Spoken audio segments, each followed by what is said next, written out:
ഒരു ചായ കേട്ടോ. ആ അണ്ണ എന്തിവിടെ നമ്മുടെ ജി സുധാകരേട്ട അങ്ങോട്ടും ഇങ്ങോട്ടും ചാടി നടക്കണുണ്ട്. 2 ദിവസം മുമ്പേ ഒരു സ്പോർട്സുള്ള സംഘടനയുടെ പരിപാടിയിൽ പോയിട്ടുണ്ടായിരുന്നു.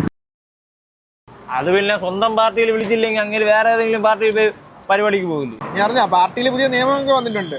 ആ ചെറുപ്പക്കാരെ കൊണ്ടുവരണമെന്നാണ്. വയസ്സായ ആൾക്കാരെയൊക്കെ തട്ടിക്കളഞ്ഞിട്ട് ചെറുപ്പക്കാരെ കൊണ്ടുവരണം. അങ്ങനെയാണെങ്കിൽ അവിടെ தலைவரேன்னு ஒரு ஆள் இருக்கான்ல, அவங்கள தாக்க கூடாதா? அவங்களுக்கு ரொம்ப வயசாயிடுச்சு. സജി ചെറിയാനാണെങ്കിൽ 1 പ്രാവശ്യം മന്ത്രിയായി, അത് കഴിഞ്ഞിട്ട് പിന്നെ രാജിവെച്ചിട്ട് പിന്നെ 1 പ്രാവശ്യം മന്ത്രിയായ വ്യക്തിയാണ്. പക്ഷെ ജി സുധാകരനേട്ടൻ ഒരു ഗുണ്ടയൊന്നുമില്ല. നേരായ വഴിയിൽ പാർട്ടി പ്രവർത്തനം നടത്തിക്കൊണ്ടുവന്ന ഒരു പാർട്ടി പ്രവർത്തനം മാത്രമായിരുന്നു. എനിക്ക് തോന്നുന്നത് ചെമ്പിന്റെ മുകളിലൂടെ സ്വർണം പൂശി നടക്കാനുള്ള ഒരു വ്യക്തിത്വമായ ഒരു പരിപാടിയായിരിക്കും. സ്വർണത്തിന്റെ വില കൂടുന്നുണ്ട്.